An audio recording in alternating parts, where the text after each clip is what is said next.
My next guest is Grace Gavigan, who is Miss Earth Wales 2024. Now, Grace is a full-time student. I'm just reading her bio. That's why I'm looking to the side. I'm not doing something else.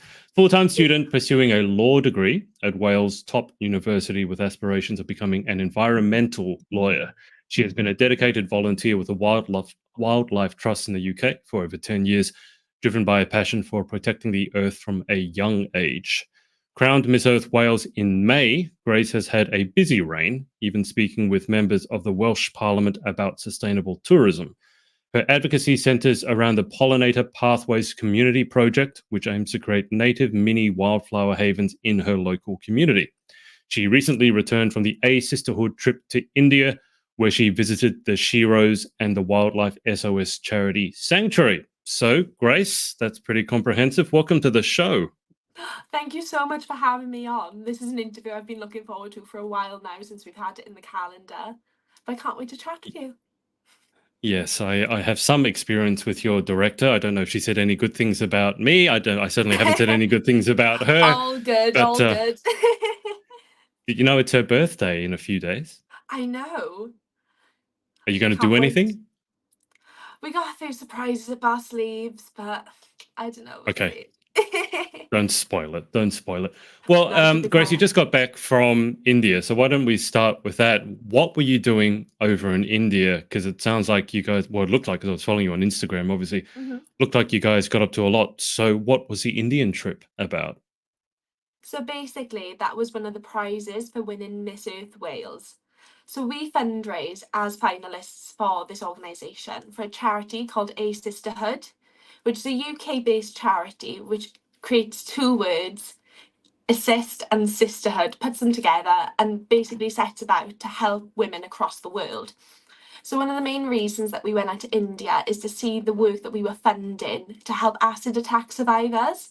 And when I tell you what, they are some of the most incredible, inspirational women I have ever met. And this is an opportunity that I can't thank Paula, the director of the trip, enough for. I've made so many incredible memories, been able to network and gain experience from so many incredible people out there. But I feel like all my friends are sick of hearing about this trip because it's something I just keep talking about. But it was an Well, I'm amazing not sick about it. I haven't heard about it yet. So let's talk about it a bit more. Can't speak. Now, I Yeah. just interviewed a contestant from Ireland who's heading over to Miss International, and she was saying so she had just gotten back from India, and her experience was transformative, but also somewhat confrontational in Yeah. terms of what she saw the poverty as an abject poverty, particularly with some children, very young children, and that Yeah. affected her deeply. So, what was your trip over there like in terms of, I mean, have you been there before? And what was it like, obviously, going from a first world country such as Wales to India, where you can see huge wealth, but at the same time, you Yeah. can see some abject poverty? Yes, that's actually a really good question. Like, I'd say the only word I could use to describe my trip was an absolute culture shock in more ways than one. To be able to engross myself in another country's culture and heritage, which in India is incredibly rich and vast, was something that was really eye-opening for me. But it also put so many things into perspective for me as my own wealth and my own privilege, obviously Hmm. being here in a first world country. But I think the Indians were just so accommodating to us. They embraced us with open arms, and I couldn't thank them enough for their hospitality.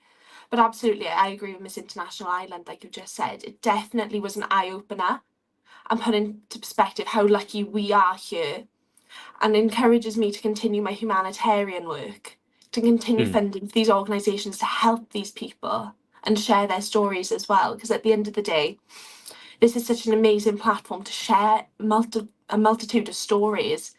And if we could all come together and acknowledge that and embrace that, I feel like that's something that's really important. I didn't know A-Sisterhood. I was aware of A-Sisterhood. I've been aware of Yeah. it for a very long time. This is the first time anyone's told me it's assist and sisterhood. So thank you for that. Yeah. Now, you mentioned survivors of acid attacks. I think it's important to clarify to people who are watching live or the replay what exactly that means, because I might be a bit confused by acid attacks. Like, are you talking about acid in terms of Yeah. actual acid? I know that you are, but can you just clarify for people, the people you're working with, the acid attack survivors, what had hmm happened there?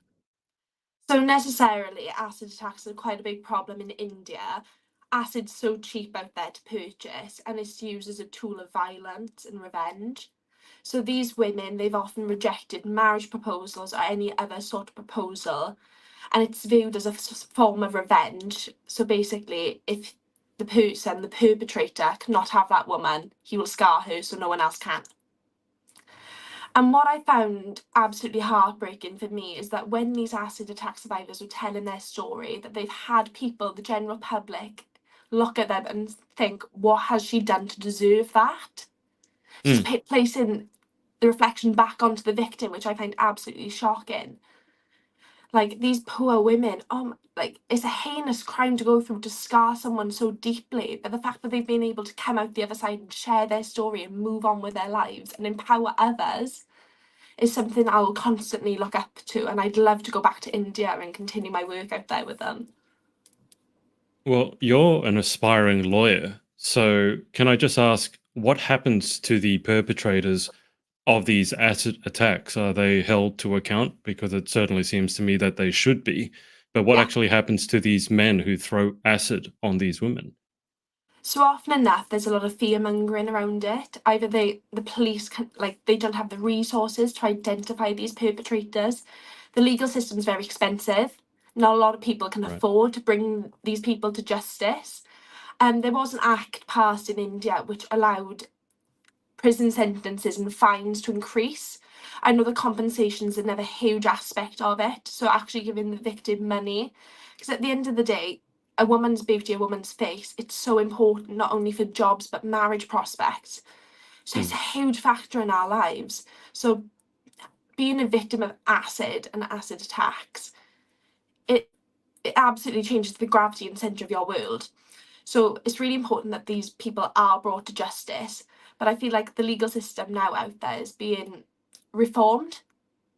There Okay. are a lot of changes and revolutionaries made to ensure that these victims do seek justice. But it's important to note that 90% of these victims are female. And Mm. obviously, there's a huge gender imbalance in our justice systems. And then, I mean, by the time you survey the evidence, because it's such a massive crime, it's grievous bodily harm, Yeah. by the time you circumvent, like, disclose all that, it's a really lengthy process, and often there's not enough resources. So that's why this work's so important to fund these charities to help these women move on with their lives and get justice. Mm. So as a lawyer, that's really Absolutely. important to me to see these women given the tools to be able to move on and share their stories and overcome these stereotypes and barriers, break down these barriers that prevented them from moving on. Can I ask? I mean, obviously, the fundraising hugely important, and hmm supporting the victims hugely important. I'm just wondering, what is the root cause of this? What culturally, or sort of cultural beliefs, are leading to this sort of conclusion that men feel like they have the right to go and buy acid and throw it in anyone's face, whether it's a Yeah. woman or a man? Because I mean, I have hmm to say, I can't understand that. I mean, given there's No. a lot of behaviors in society right now that I can't understand. Yeah. But the thought of, grabbing obviously concentrated acid hmm and then throwing it in somebody's face Yeah. just because they, in inverted commas, rejected you. I mean, hmm did you come to any understanding of maybe why that's happening, so that we can reduce the incidence of it happening in the future?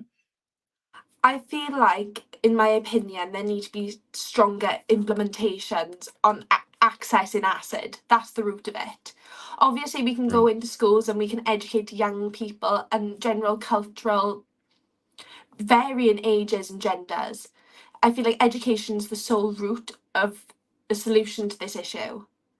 It's okay to be embarrassed, rejection's natural, but resorting to acid attacks, is this seriously something that we've reduced ourselves to?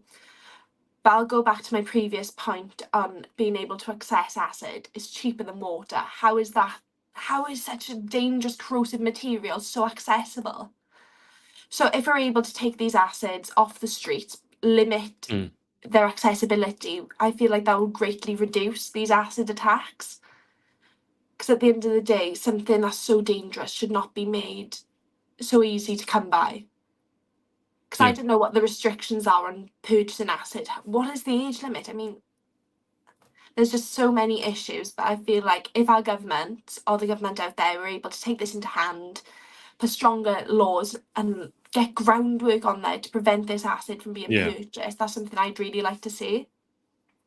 Yeah. I mean, I have to say, just thinking about it here, I don't think it'd be particularly easy for me to go out and buy that sort of acid. Wouldn't be impossible. You're not talking about gun restriction level, but Yeah. it wouldn't be easy. And it's not cheap. I mean, I don't want to harp on this point too much, but is there any particular reason why acid is so cheap, cheaper than water? Do they need it for some other reason over in India that I'm just unaware of? I'm not entirely sure, but I agree with you that it should not be that easily accessible. I mean, I don't know if it's Hmm. a byproduct and that's why it's being produced to Could be. increase profit for everything else as in Yeah. terms of waste, but no, I totally agree in the sense that it should not be as easy accessible as it is.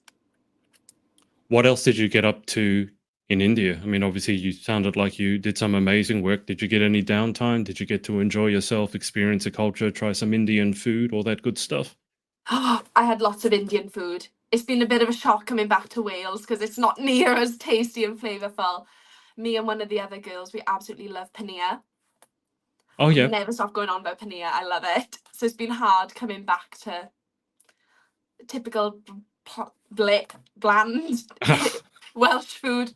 I'm like, I really need to up my game, but yeah, university accommodation's not allowing for the most flavourful meals, so I definitely need to Oh, get myself in check. But no, yeah. India was absolutely incredible. We had the opportunity to visit the Taj Mahal, which we had to wake up at 4 o'clock in the morning for. So definitely was a bit of a shock for me. But it was absolutely incredible. So beautiful. But so crowded so early in the morning. But no, it's one of the things that I'll never forget, seeing the sunrise over the Taj Mahal. We also got to visit the Wildlife SOS charity, which made me absolutely sob because elephants are one of my favourite animals. So being able to see them in person, thriving, receiving love and care, and being able to embrace their natural environment was something so magical for me to see, especially considering that these elephants were victims of abuse for human profit and gain. Being able to see them come out the other side, these elephant survivors, and also the work that Wildlife SOS is doing to continue advocating for our elephants to try and save them, as after all, they are a keystone species. They are so important for biodiversity. Right. So it's really important to continue our advocacy for them and ensure that we can basically prevent elephants from being abused for human entertainment and profit. When you say they were being abused, was it was it not just for, but was it for entertainment purposes, like in circuses? I mean, elephants Yeah. also are sought after sometimes for the ivory in their trunks, and they're Mm-hmm. just slaughtered for that. Was it either of those, or was it something else? I'd say the ivory issue is more predominant in the Mm. African elephants, but more so out in India. I know that they have a Hindu god, which has Yep. an elephant head. So I know it's a lot of Yep. cultural practice, but when speaking to the guys at Wildlife SOS, they said there's no Hindu scripture or words that say that the elephant should be used in that way. I know they use a lot at wedding ceremonies. One of the elephants we were able to see, she was chained and bound in a Hindu temple and used in these cultural ceremonies. And you just think these magnificent, gentle creatures being used in such a way. If only we could embrace them and see them in their natural habitat, thriving, and respect them in that sense. Mm. Circus is also another huge issue. One of the elephants recently passed away, Susie. She was their eldest elephant. She was found on the side of a road after the circus found out that she had gone blind in both eyes, so she was abandoned. Yeah. Right. So after years of abuse and service, it was really heartbreaking to see these animals just left for dead and Yeah. abused in such a way just for our human entertainment. Tourist traps as well is another huge issue. But also as well, we learned a lot about the dynamic of wealth and elephants. There's a lot of millionaires, there's a lot of people who use these elephants for profit, and the reason why this problem's so hard to tackle is because they are such an important tool for tourism and gain, like generating net worth. A lot of millionaires have them as a symbol of status and wealth, and obviously they're not going to want to compensate on that. Yeah. So I feel like there needs to be, once again, stronger legal implementations on owning an elephant, or even then ensuring that if they are in captivity and they are unable to return to the wild, like we saw in Wildlife SOS, that they're receiving sufficient vet checkups, that they are healthy and happy, have a sufficient living space and environment, receiving good diet and fed, and not being abused for work. So I don't know, it was very hard hitting, but it encouraged me to continue fundraising and advocating for them. And I'd love to go back out to India and volunteer with Wildlife SOS. That'd probably get you out of the Welsh weather. That probably wouldn't be a bad thing. Get me back. A bad thing either. I mean, I interviewed Miss Earth Australia, I think yesterday or the day before, and I was telling her, because you mentioned about the elephants and part of the problem being the status. And it's a very similar thing, at least it used to be in Chinese culture, with a dish that's called shark fin soup, which is literally soup that's made of shark fin. The weird thing is the shark fin has no taste. The taste actually comes from the broth itself, which is made from ham and other things. And what was happening was that these fishermen would catch a shark, huge sharks, cut off the fins, cut off the tail, then throw the shark back in the water where obviously it can't swim away. It's going to die. But because now it's bleeding, guess what? More sharks come. And so these people then can catch the other sharks, cut their fins off, throw them back in. So it becomes this vicious cycle. Yeah. And the whole thing was because the idea is that if you somehow have shark fin soup, that makes you more of a man, or, status, because obviously a shark is an apex predator. Yeah. But I mean, let's face it, you're just buying the soup. You're not actually going and hand wrestling a shark. And thankfully, some people brought awareness to it. And now I'm pretty sure it's outlawed in a lot of countries. You can't get it here in Australia. Mind you, I'd never want to have it again after finding out exactly where it comes from. But it's that, I was going to say, I find it very difficult to understand a human being who can abuse an animal for any reason. I mean, I've had pets my whole life. I mean, at the moment, I've got a cat. He's completely dependent on me. And this idea that you could abuse an animal, something that's with you day in, day out. Yeah. I mean, that's just very confusing to me. I mean, do you feel the same way where you're just looking at some humans' behavior and going, I don't understand how you can do that?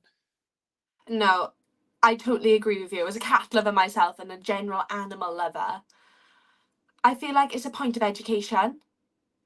It's the way that you're brought up to view these animals. If they're viewed as a working tool, you're obviously going to view them as an inanimate object. I know the construction of the Taj Mahal was built off elephants, using them to transport these incredibly heavy materials. I mean, a lot of people view animals as vermin in some sense, others as inanimate objects, a way of generating money. So I feel like it really depends on the way you've been brought up to view animals. And that's why education is such an important tool, in my opinion. And that's why I really love being the voice for the voiceless.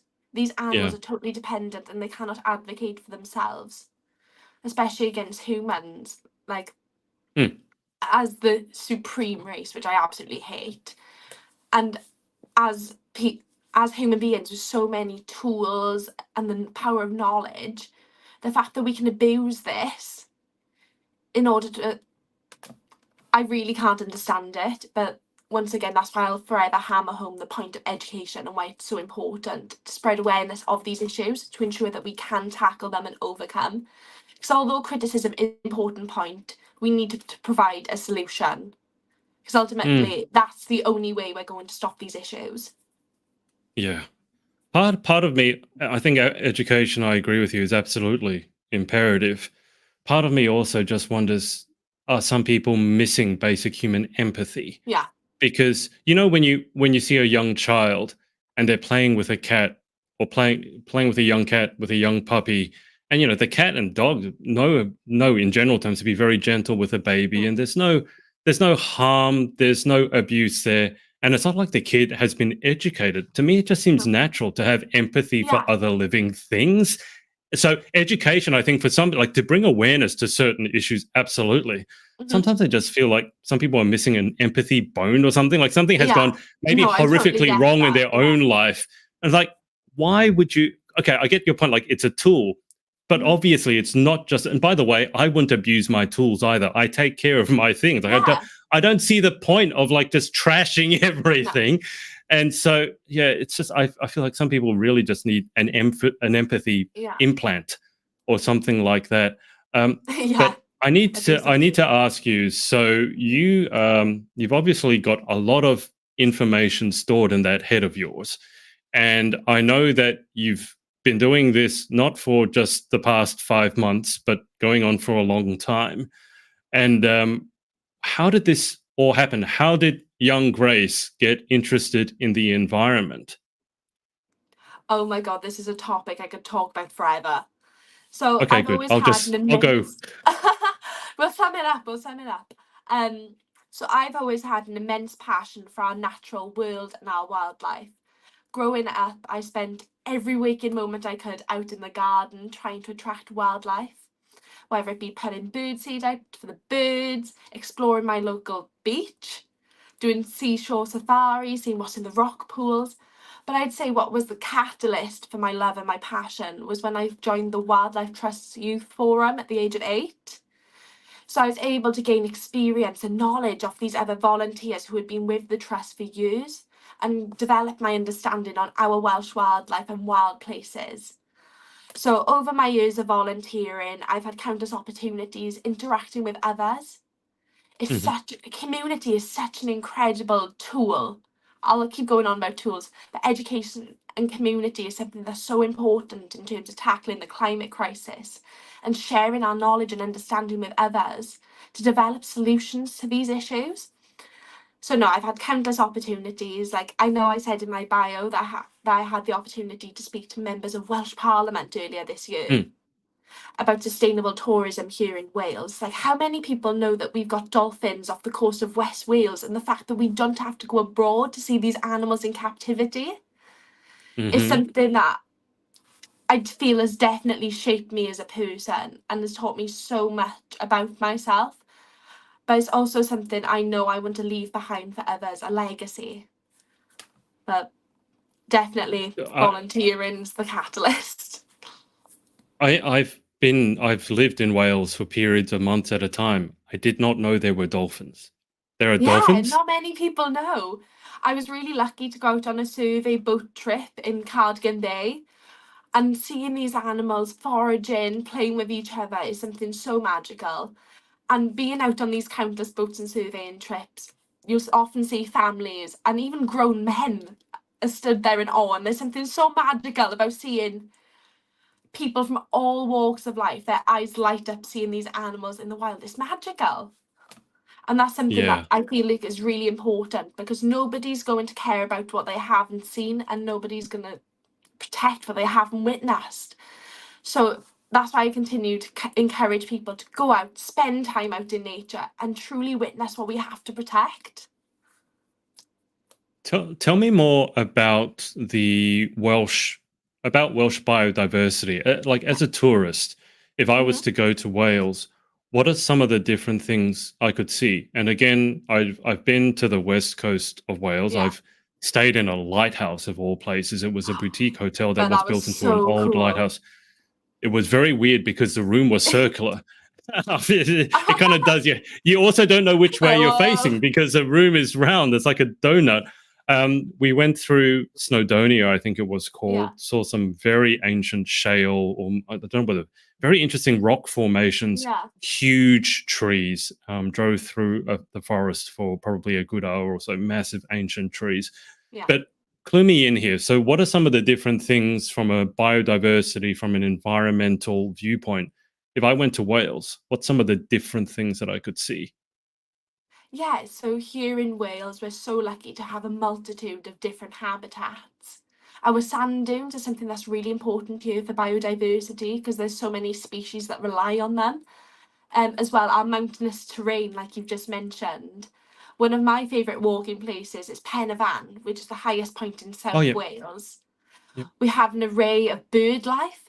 One of my favourite places that I'd recommend people to visit is Skoma and Skockum Island off the coast of West Wales, which has an immense population of seabirds, from the Manxia water to the puffin with a big orange beak, which is something really cool to witness, especially during the early spring months when the island is covered in bluebells. So seeing these seabirds and seeing all arrays of wildlife, we got foxes, we got badgers, we got the red squirrel, which is currently facing rapid decline. It encourages us to protect these multitudes of different habitats, our ancient woodlands, like you've just said. These are habitats that cannot be replaced, they cannot be built back up, so that's why it's so important that we protect them now before it's too late and we're forced to rebuild them, because at the end of the day, you can't replace a wild place. As good as replanting is, the better solution is to put in stronger implementations to ensure that they're protected now rather than later and face catastrophe. But more particularly here in Wales, we are facing a biodiversity crisis, much like we are across the world. A lot of people know about the climate crisis, but they don't know about the biodiversity crisis, which is intrinsically linked. Yeah. And so, as I was saying, here in Wales, 1 in 6 species are at risk of extinction. And that's something that was particularly startling to me, and I knew I had to take action on. And that would bring me on to my Pollinator Pathways Community Project, which aims to help biodiversity on a local level to achieve global action by helping our declining pollinators like bees, butterflies, and moths, which are so important for our ecosystems. Let's stick into that a bit more. I know a little bit about the importance of bees as an example, maybe pollinators in general. And I think what a lot of people don't understand is it's not just a bee, but No. it's part of a very complex chain that nature has created and perfected over millions of years. And the Yeah. problem is if one part of that chain disappears or is damaged, it can have massive multiple flow-on effects, very often unpredictable flow-on effects as well. I mean, it's literally called the butterfly effect for a reason, because you take out some butterflies and you have no idea what's going to happen down the track. But I mean, this sounds fascinating in terms of what you're doing. I do love the fact that it's local, because at least as a start, because then people can get involved. Sometimes I feel that we go too high and mighty and we have these great goals, but it's like, well, what can I actually do? So tell me more about this project, and if people wanted to get involved, how can they get involved and what can they look forward to? Absolutely. So the Pollinator Pathways Community Project is something that I started earlier this year as a Miss Earth Wales finalist. I knew I wanted to do something community based, reach out to my local health board. I've been overwhelmed with the support that I've received from my local community. I truly couldn't thank them enough in giving me the grounds and the assistance to carry out this project. So necessarily, it sets out to plant mini wildflower havens, but also go into my local community groups and educate them on the importance of protecting our pollinators. So I've been overwhelmed to receive the support from charities, my local health board, because as we know, nature is so important, not only for our physical health, but our mental well-being as well. So that partnership was really lovely to receive. I've had multiple school visits, which is really lovely because we always hammer home about education. But at the end of the day, our newest generations are the ones that are going to be living with these ramifications of climate change. So if we can start to educate them now on the solutions and what we can do to help tackle these issues, this is something that they can continue throughout their lives and share with others, but also pass on to their future generations. But the Pollinator Pathways Project is a labour of love and something that I'd love to continue as Miss Earth. I believe that this has the wings to go global. As I've said, these mini wildflower havens are planted using native wildflower seeds. Here in the UK, over 97% of our wildflower meadows have been lost, and this is vital habitat. So you can imagine how startling that is. So to be able to enrol this project across the world, wildflower seeds, they're not very expensive.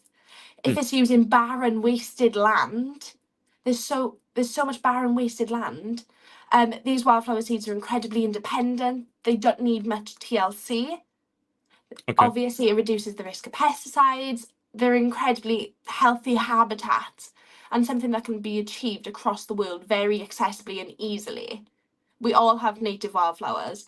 So to be able to help our pollinators across the world is something that's really important. Because as I've said in previous interviews, the bee has been declared the most important species on Earth. Mm. And that is detrimental not only for our ecosystems, but for us as well, as bees are responsible for producing a third of the food on our supermarket shelves. So like you said, Oh. in the butterfly effect, if we take this singular species out of our food chains, you can imagine like the catastrophic chain of events that will follow. So that's why I'm really passionate about enrolling this community project, not just for our bees, but our other pollinators, and educating others to ensure that we do have a thriving ecosystem for our future generations to enjoy. Why are they under threat? Obviously, pesticides Yeah. would be an issue, I'm assuming, and then Mm-hmm. particularly a bit earlier on, and more so in some countries than others, there have been Yeah. some very harmful pesticides used that we were assured were safe at the time, and then it turns out, Yeah. hey, these things that kill all the insects, they're actually bad for you. Yeah. Surprise, surprise.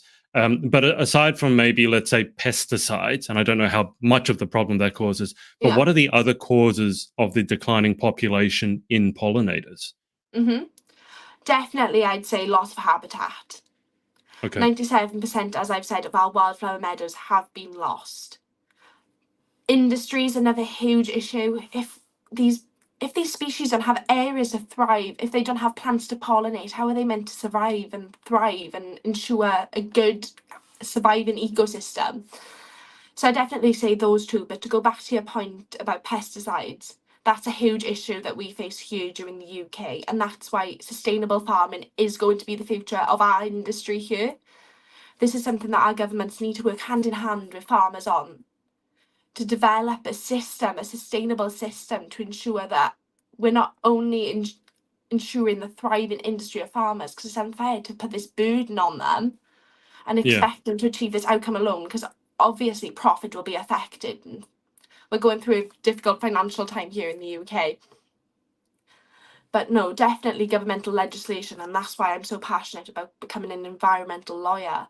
But back to pesticides, as I've said, we have a pesticide here called the neonicotinoids, and necessarily a teaspoon of this pesticide can kill up to 35 million bees. That is absolutely devastating, just a teaspoon. So you can imagine how And powerful that is. we spray this on the Yeah. stuff that we're going to eat. No, it's absolutely, it's startling to me that we're consuming this. And there are greener alternatives. Although you might compensate some of the stock, it'll be healthier for our environment and for us as the consumers as well. So being able to get in contact with our governments, being a change maker is something that's really important, and advocating against these neonicotinoids, which are used in emergency circumstances, but it's often circumvented. They're often used against, or there's loopholes within the legislation. Right. So that's why it's really important to strengthen our laws. Yeah. But I'd say definitely in terms of habitat loss, pesticides, growing industry, are probably the biggest issues facing our bees. Right. And just to clarify, the habitat loss, so the 97% that you quoted, is Yeah. that mainly due to climate change, or has that land been cleared for other uses? Why has it Mostly been agriculture. mostly agriculture? Right. Yeah, Okay. it's due to So industry. It's climate change has little effect. It's often climate change is the result, right. in the Okay. fact that the nature is depleting. But it's man-made causes, and the fact that this has been happening since the 1930s. So you can imagine the rapid increase in industry and population, and obviously something's got to give. And nature's come Right. at the cost of that. And that's why it's so important to me as an advocate, a climate advocate, and as Miss Earth Wales, to encourage people to develop these new sustainable solutions and to propose growing industry, because after all, like, economy is such a part of our lifestyle, but not at the detriment of nature, as we will not Yeah. survive without a thriving ecosystem and thriving natural world. Yeah. There was someone, I think it was a scientist, who quoted, if all the bees on Earth, all the insects on Earth disappeared tomorrow, all life would cease like within a Yeah. year. But if all humans disappeared from Earth, then all other life would flourish within a year. And I think that says a lot to the Yeah. human capacity, both for good and, let's say, for not so good. Yeah. But can I ask you this? Because obviously you're very passionate, and I can tell there are a lot of changes that you would like to enact and see people do. But it almost sounds like you're, I don't know if frustrated is the right word, but very often these changes, yes, you can do your little bit. But if we could just get our politicians, now I don't think politicians necessarily will save the world, but Yeah. certainly good legislation, smart policy can go a very long way. And I think, for 100%. example, you talk about certain pesticides being used and there are loopholes. Very often that's profit driven because the politicians have been bought out by industry. And it's a really giant issue. I don't know how much in the UK. In America, it is a gigantic problem. Yeah. But how, I mean, because you did talk in front of the Welsh Parliament, right? I'm just curious, like, how receptive were they? And moving forwards, how much do you think you'll be interacting with the politicians as a primary way of affecting some of the changes that we've discussed? So in terms of interacting with Welsh Parliament, that was on the grounds of sustainable tourism. So ensuring Okay. that we interact with our local community, preserve our current environment, but also accommodate the visitor. There needs to be a balance achieved to have all of these factors and ensure that there's a thriving industry necessarily, as well as an ecosystem. But like you said, with politicians, these are merely change makers. They have the power and the influence to be able to achieve these mass changes. And that's why I'd really love to go into environmental legislation, become a lawyer, be able to advocate for these causes. Because to be able to advocate and speak out for these issues, to have that platform is something I'd really love if I was to become Miss Earth.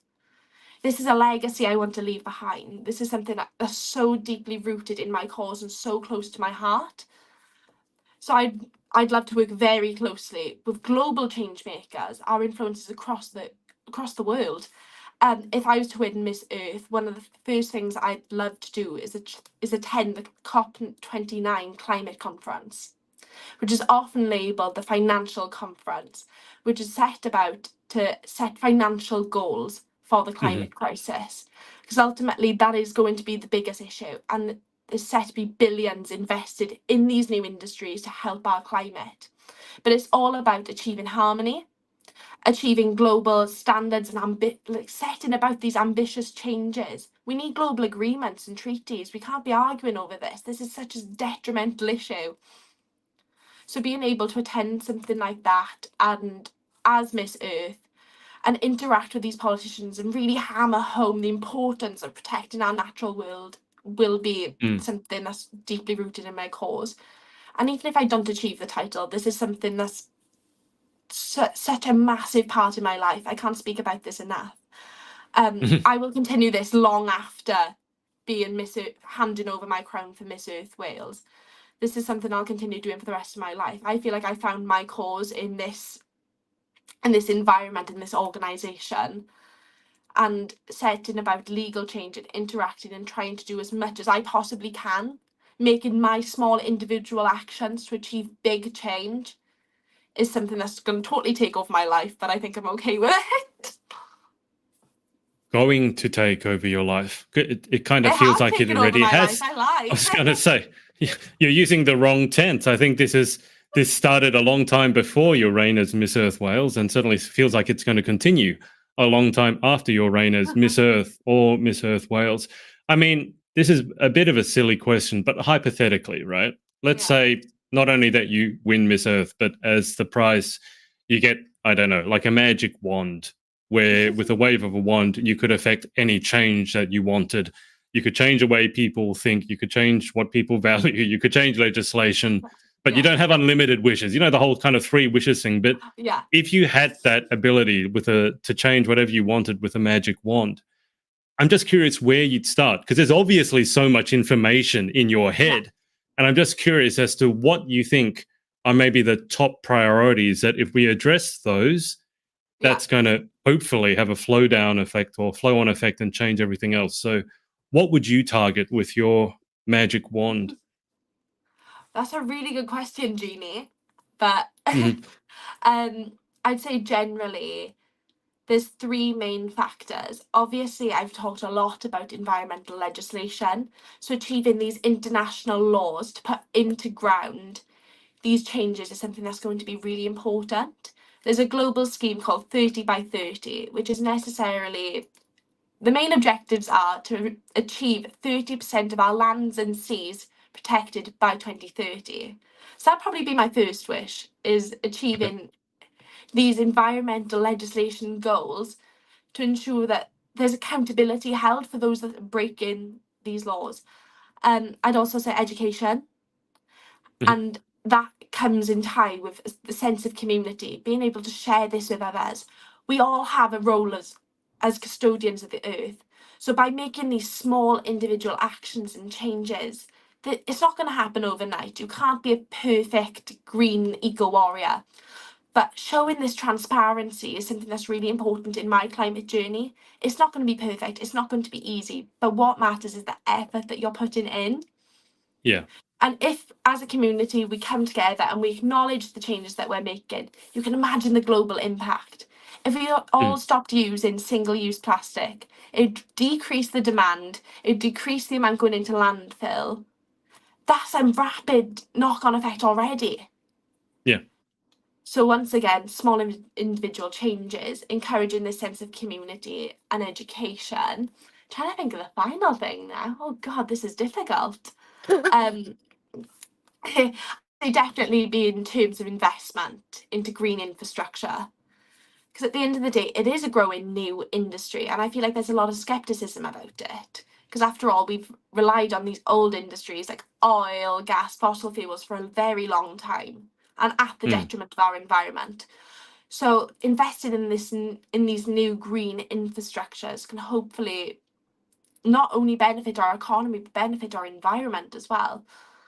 So, in terms of touching base on legal grounds to hold accountability, people, but as well as industry, I feel like those are the main solutions to the climate crisis for me, anyway. But That's quite comprehensive. You did well. That's not an easy question when you have that many things you want to do. Only getting to pick three is certainly not easy. Now, just clarify for me. You're studying law at the Mhm. moment. Is that correct? Feel Yes, free to have as much water as you want. I know yeah, you're chunk probably now. jet lagged and dehydrated. I don't know how you can be dehydrated in Wales. It's not. What has the weather been like in Wales? I forgot to ask because I lived there for months and I was miserable. Seasonal affective disorder. I didn't believe in it. Then I lived in Wales for a few months. I'm like, oh, it definitely is a thing. What's the weather been like in Wales? Also, bearing in mind that you just got back from India, where it's always Oh, hot. I've been joking with my mum that I've brought back the sunshine with me because we've actually been really lucky. It's been quite dry here, so I'm like, well, you can thank me now. But I think it's set to rain in the next coming week. But I'm off to the Philippines, so it's okay. But no, it's actually been okay here. I'm like, have I touched down in Wales? I'm not very sure. But no, hopefully it holds off and stays nice. I don't mind temporary quick rain showers, but as you know from living in Wales, when it rains, it really hammers down and it's miserable and it's wet and it's cold. And when you have the wind blowing you in the face and you're thinking, oh my goodness, can it get worse than this? But no, I, it's actually been I don't okay know. here for the past week. It was it was just soggy. I think I It's don't know why I was there miserable, in a yeah. particularly but it didn't rain hard. It just rained, and it A was so lot. light that it would rain. It was horizontal rain, and you'd be Yeah, walking on the streets. like And that. for some reason in the UK, your guys' sidewalks are like this narrow, and they're right next to the cars, and you're Yeah. walking, trudging along in your jacket, horizontal rain, and then by the time you get back to your student accommodation or whatever it is, like it's great to get back, but you don't feel like going out or doing anything because you just want No, to stay indoors the whole time. yeah, So just be cozy. No, totally. There was one day that I had, and I was coming back from the airport, I think, and I was dragging my suitcase along the side of the pavement, like you said, pouring down with rain, and I got soaked by a lorry who just happened to drive through a puddle by the side. And I thought, surely this is illegal. I'm sure it's illegal in the UK to soak a pedestrian on the in the puddles. But I thought, God, I hope that gave you a laugh, lorry driver. um, If he saw it, I mean, he may not have seen it. Oh, But so you're studying law. yes. What give us a gateway into that? Because I have a few friends who are studying Mm, law, and from my understanding, there is a lot of reading, a there lot of is. reading, and then Mhm. a lot of reading. So, what's a day in the life of a law student like? So I'm only in my first week at the moment. I've only just started my lectures and stuff. So still very Okay. new into it. But much like your friends, there's a lot of reading material. I don't mind because I'm a total bookworm and a bit of a nerd. But no, lots of reading material. I feel like to be a law student, you have to be very well organised and very motivated and disciplined. Hmm. So it's definitely keeping myself in check.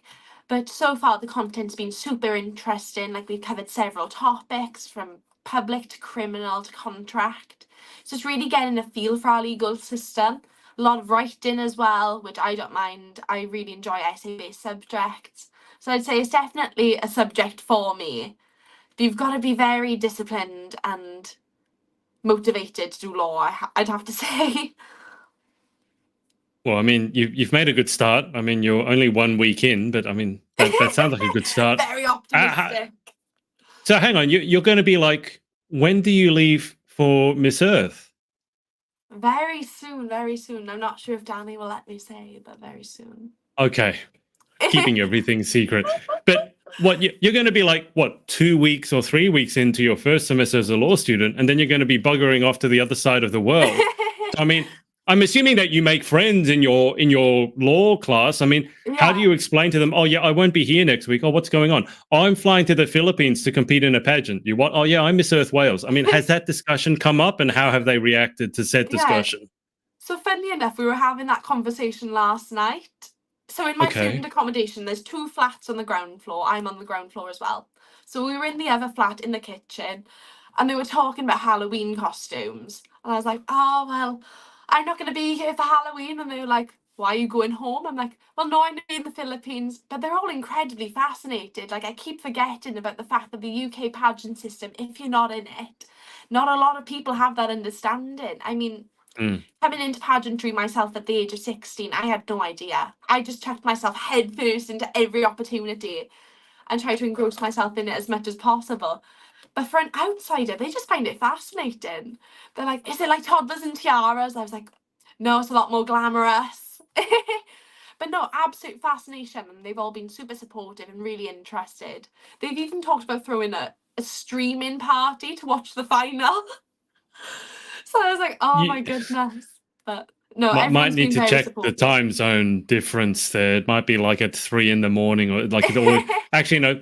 The Philippines for me is fairly civil. Like I think I'm a Yeah. couple of hours ahead, but I don't know the time difference to I the think it's UK. That 7 hours here. We're 7 hours behind them. So if it happens late in the night, it'll be like afternoon here. So it's not too bad.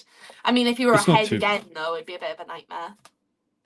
is my partner at the time. She was living in student accommodation Yeah. at one of the universities, Royal Welsh College of Music and Drama. There you go. I just remembered That's it. right up the Um, road from me. hmm is student accommodation as I'm trying to think of a way to put this. Is it Right is it adjective now. as cramped and lovely, cozy as I remember it to be? It's definitely cozy, I'll give you that. Um, yeah, you just gotta lay down the law about the kitchen and cleanliness. But no, I'm really lucky to have a bunch of amazing flatmates. They're all very good. They're all lovely. Always up for a chat, which as a professional yapper, I love. Always good at making a cup of tea. But no, I'd say it's definitely cozy, but no complaints so far, but we'll see after the Philippines.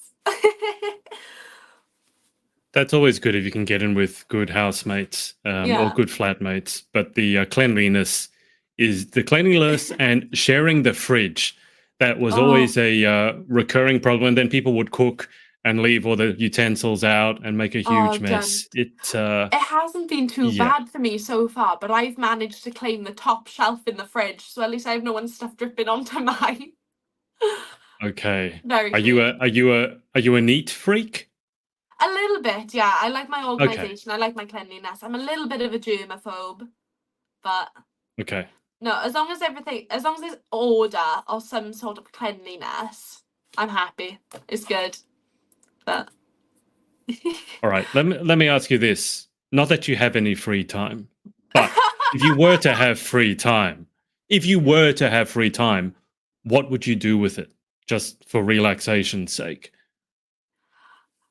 gonna sound very typical, but I love going out on walks and exploring my local area. In our student accommodation, I took my friend on a walk the other day. We're really lucky to live by a beautiful river.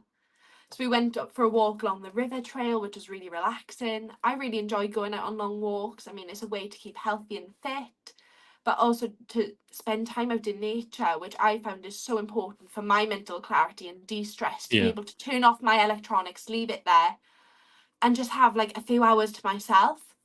I'm also a huge bookworm. I love reading, so definitely pick up a book and have a cup of tea would be another thing that I do.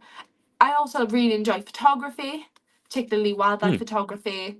So if I had the opportunity, I definitely take out the camera, take a couple of shots, and just generally spending time with friends when I get the chance. Because I am a bit of a yeah, social butterfly. I'd call myself a social butterfly, and I enjoy mingling with people. So that's what I do if yeah. I was on It, spare it, time. But it'd be nice. it's it's it's not difficult to see the social butterfly. I think you're going to feel very at home at Miss Earth. You'll be making a lot of friends. Are you anywhere? Was it Cardiff Bay, the main bay in the middle of the city on the water? Or am I? Yeah. Is that? Are you anywhere near that? It's about. Let me think. Is it? I think it's like a 40-minute walk, but Okay, that's not it's hard because not. I've got to go through town and stuff, and then you've got to go around. But yeah, the bay's lovely though. Yeah, I do remember enjoying that area. Mhm. My partner at the time, she was a huge. Well, she was working on like BBC productions. She was a Yeah, costumer and set designer, so she wanted to work on Doctor Who and all those sorts of things. So spent a lot of time yeah. around There's the a bay, and that studio. Yeah, in the yeah, bay. yeah, that was quite nice. So we can't disclose when you're leaving yet, Yeah. but what has the preparation been like? And bearing in mind, because obviously you have so much information in your head, you're so passionate about all these topics and obviously hugely knowledgeable. But we've got to remember it's a pageant at the end of the day. So Yeah. you have to, walk up on it. There's all the other stuff as well, which we haven't really talked about. So how has that area of preparation gone for yourself? I tell you what, it's been a total whirlwind, but I've really enjoyed the preparation. I feel like the support I've received, whether it be off designers, my director Danny, she's given me her absolute attention. She's been absolutely incredible, and I couldn't think of anyone better to go through this process with.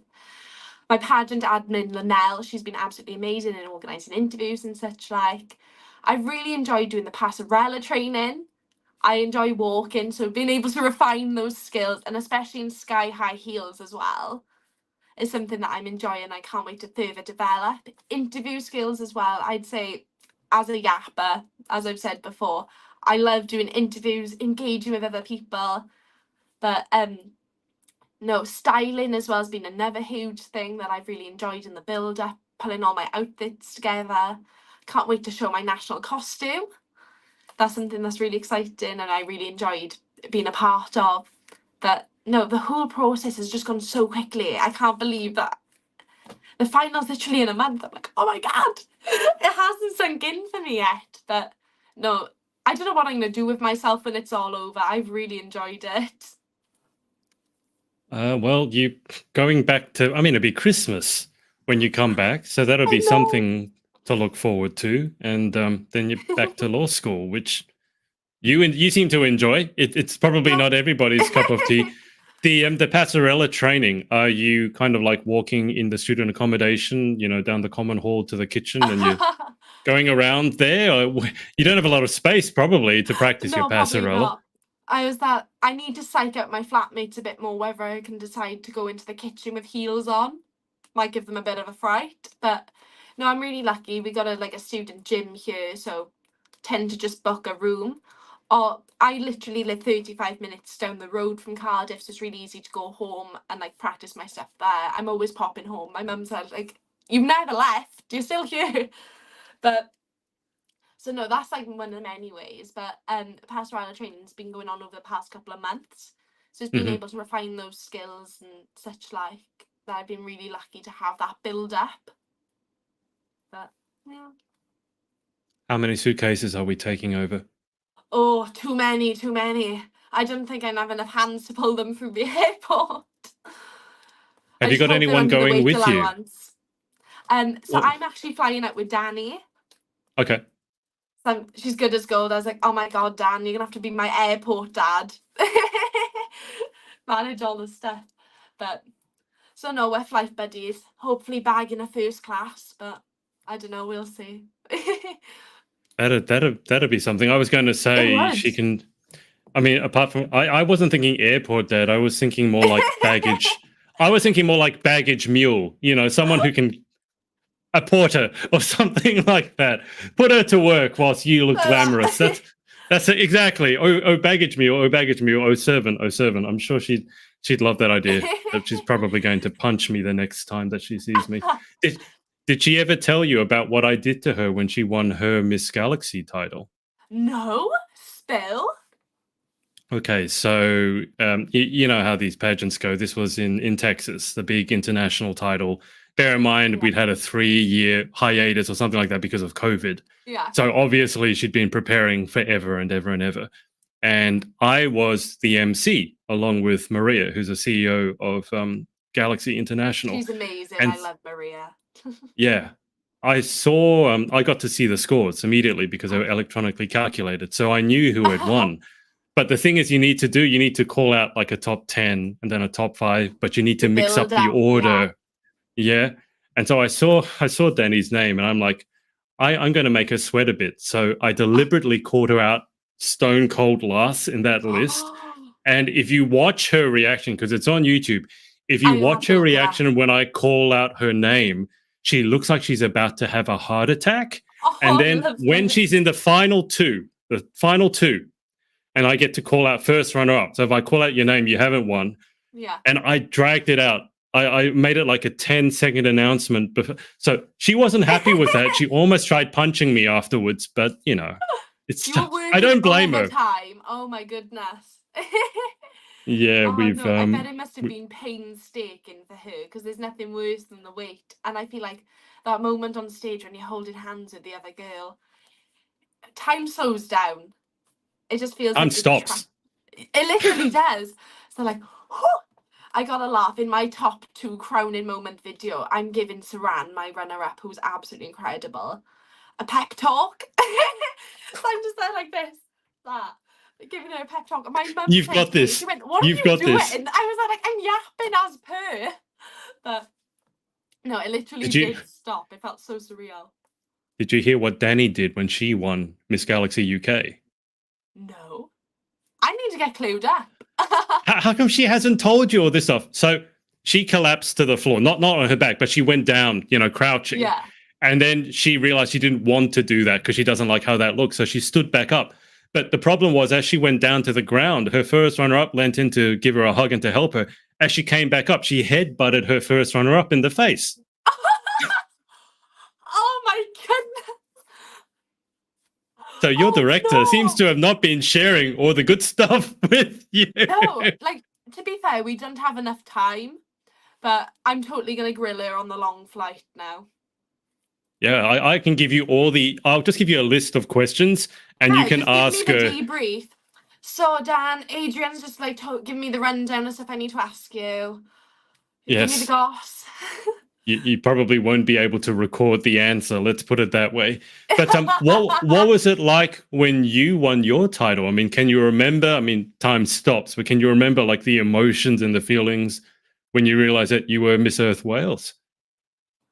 As it was my second pageant, I just can't describe the feeling of absolute overwhelming joy. It felt absolutely surreal. This is something I worked so long and put all of my every fibre of my being into. But I felt like I was on this Miss Earth journey long before becoming a finalist, from the age of 8 when I started this volunteering.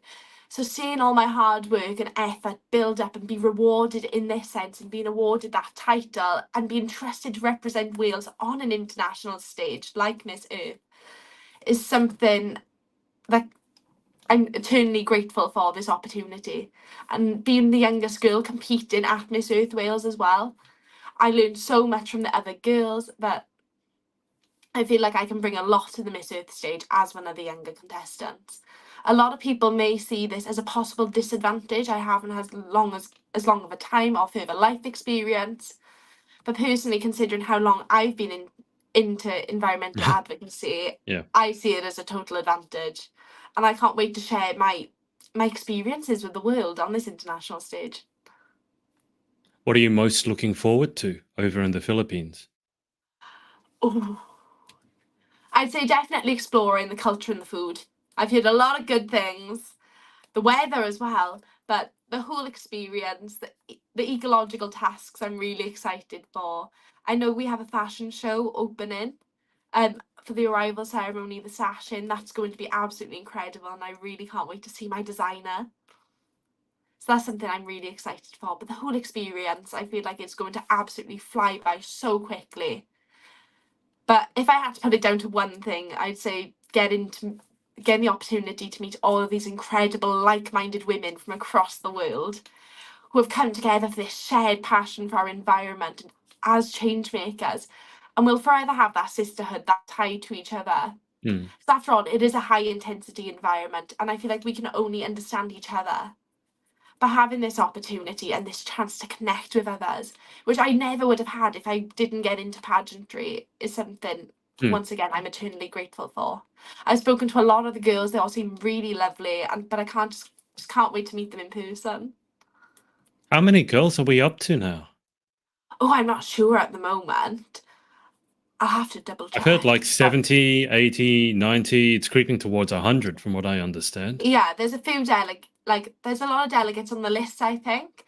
But in terms of ones being crowned, I think we're at the 60 mark.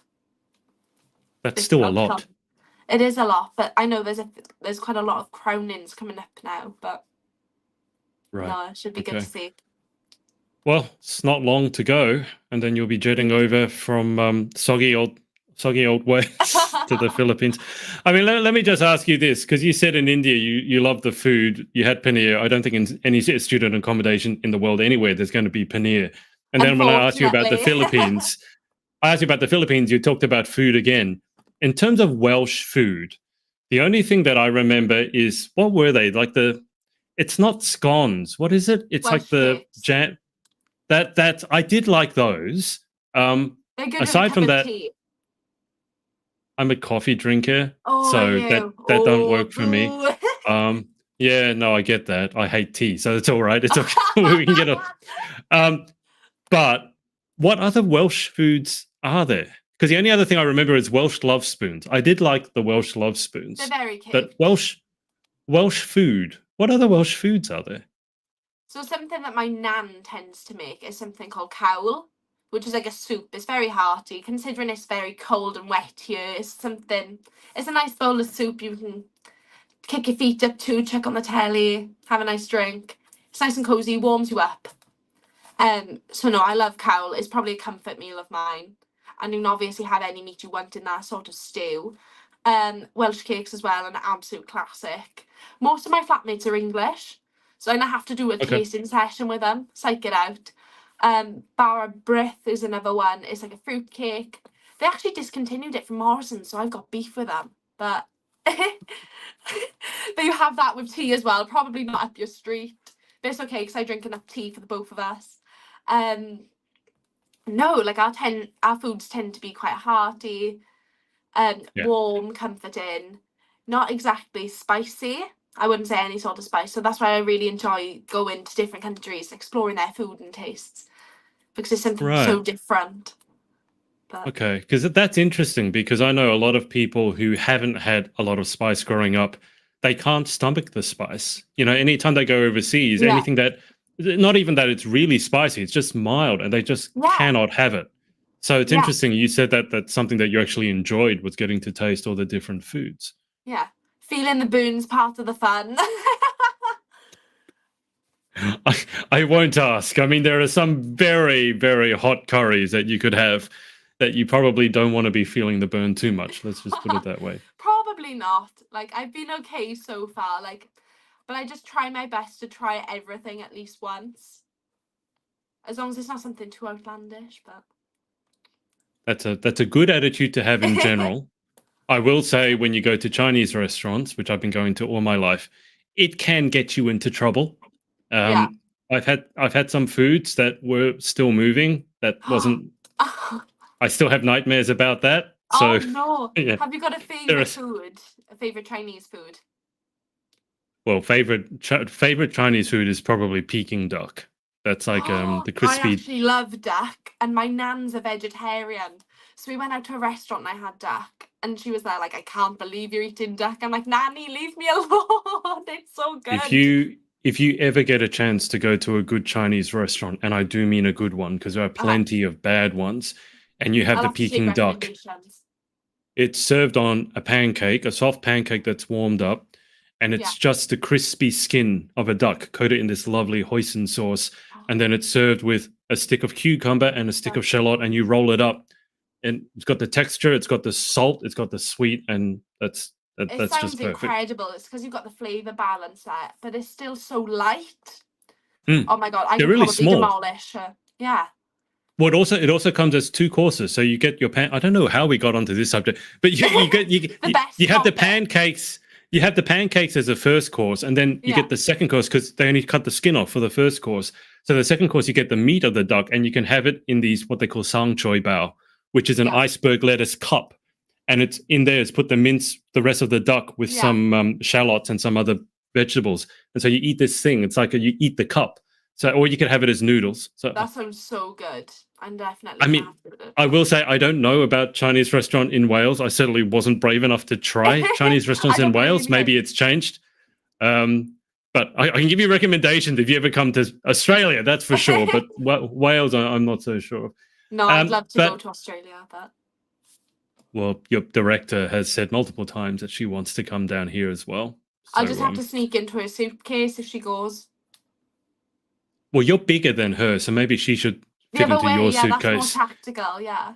Yes, and then you won't have to put up with her on the flight. Anyway.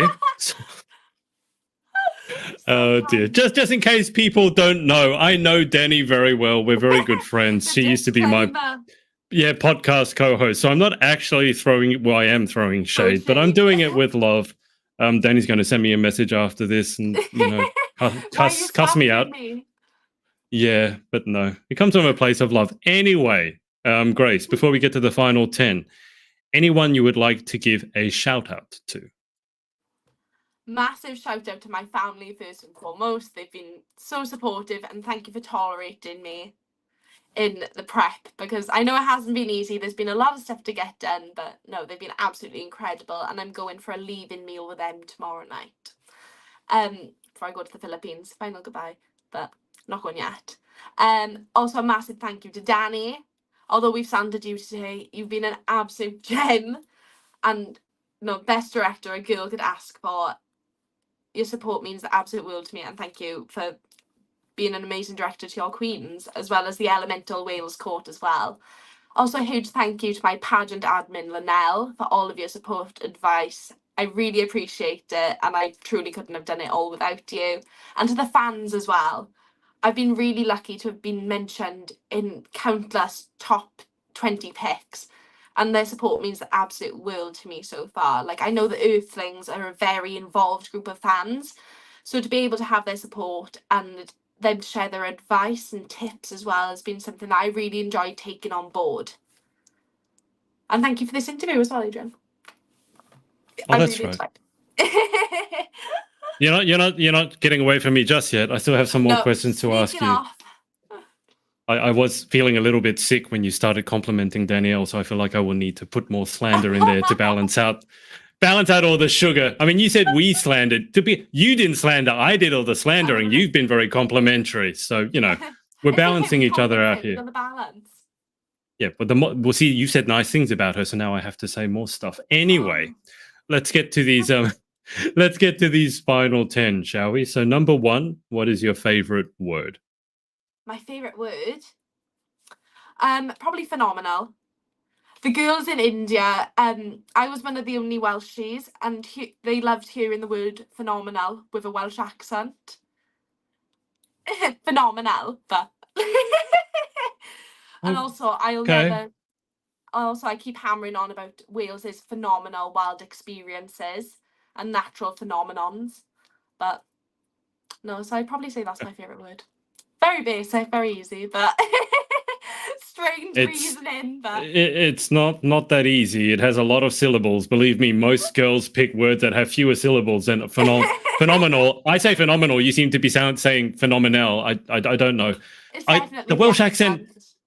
The Welsh accent is a weird one for me. I could never actually. Have you ever heard Danny do her Welsh accent? Oh my god, it's so funny. I can't cope. I don't know how she does it. She does a stone cold. I don't know if you know Emma Jenkins, a former Miss Universe Great Britain. Yeah. Yeah, she sounds exactly like Emma. It was weird. We had a podcast with Danielle, and Emma came on, and I made Danielle do her Emma Jenkins impression in front of Emma Jenkins, and it was received relatively well. Let's put it that way. Anyway, okay, phenomenal. That's a new one. Number 2, what is your least favorite word? Least favorite word? I've never been asked that question before, actually, so it's definitely a strange one. Let me think.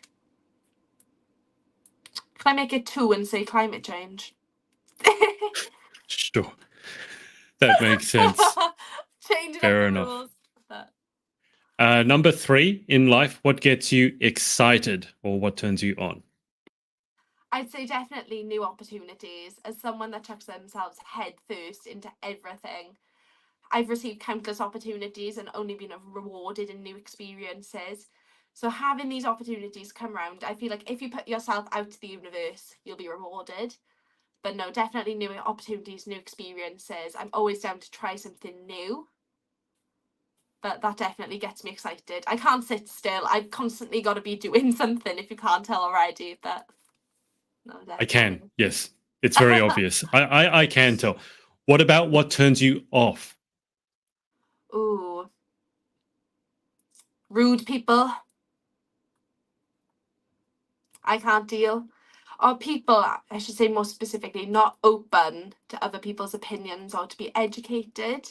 I feel like in terms of climate crisis, a lot of people shut it down, turn it off, not interested, not engaged. I'm like, well, if you give me a chance to explain to you,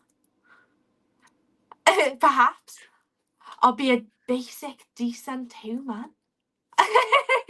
When you say that, do you look at them with that expression? Because that expression was quite scary. Yeah, I was like, will let me tell you. I feel like I'm in personal danger here when you're looking at me like that. You insult my director, but hey, I might have insulted your director, but you laughed, so you're culpable as well. Just as bad. But 100%, I'm blaming you. What sound do you love? What sound do you love? Ooh, birds chirping. Very simple, very plain. I'm like Snow White. But no, going out on walks, hearing birds chirping, it's lovely. Very relaxing, sweet. There's a after we get off this interview, I'll show you. I don't know if you've seen what a king parrot is. It's like a pirate bird, right? So you think those big, bright red parrots. Yeah. And they live around here. I'm in the bush, but around here, because we're so integrated with nature, they're very tame. And so and they mate for life, by the way. One of the only animal species that does that. And the red one, who's a male, often will land right there outside the balcony, start chirping for me. I go outside, get the wildflower, the seeds that I have, and I go out there with a little red cup. And they're so tame, they'll come right up to me. The other day, it landed on my arm to take the seeds. That was... I love that. I don't know why. It's something that's just so reconnecting, so grounding. No, it's you have so all this lovely. craziness going on in the world, but just to have like a bird trust you enough to land on your arm to take the seeds. Like mutual respect and understanding for each other. Like totally different species, obviously totally different understandings of the world and outlooks. But it's that connection with nature, like you said, it's so important. Yeah. It does help living next to it, I will say. I think if you live in a big concrete jungle of a city, it's very difficult to have that connection. Well, that's the sound that you love. What about what sound do you hate? Ooh. Music being blasted outside student accommodation at 3 a.m. But You sound like you're saying that from personal experience. maybe. But no, it hasn't been too bad. Hate the sound of traffic as well, to be honest. I feel like I living don't in think a many city people and love stuff. that. No, I not think when I'm particularly that, keen to. I'd rather be a bit off the grid. But that makes sense. I think next time you have that loud music being played outside your accommodation, you should open up your window and yell outside, I miss Earth Wales and I need my sleep, and see how you well know that what? I'll goes for have you. to try it.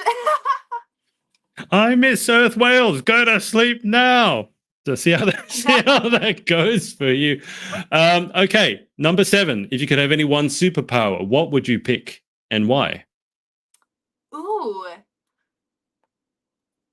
that's got to be a difficult one.